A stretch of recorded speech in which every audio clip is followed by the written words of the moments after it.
Welcome back to our study. At the end of chapter 9, Jesus healed the man born blind, which led to the man's excommunication by the Pharisees. Jesus now addresses these same religious leaders who considered themselves the shepherds of Israel.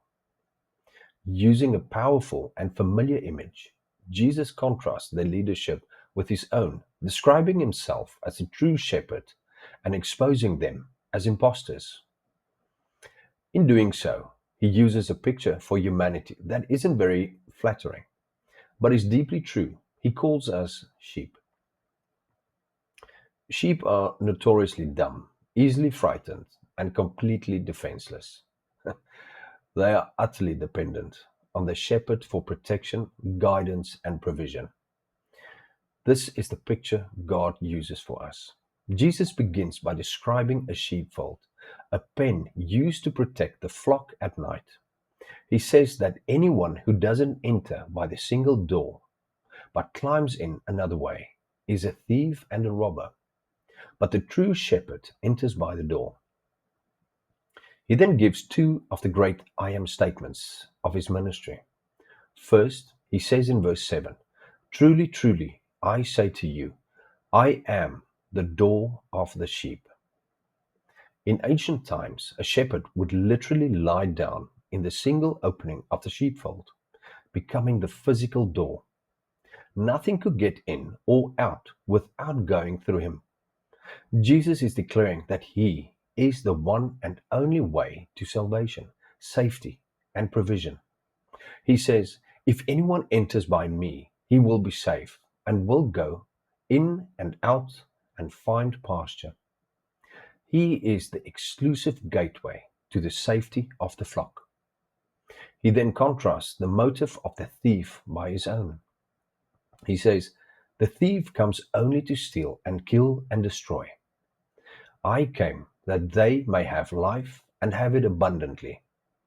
The goal of false shepherds is selfish, but Jesus proposed to give an extravagant, overflowing, abundant life. Then Jesus gives the second great I am statement of this chapter.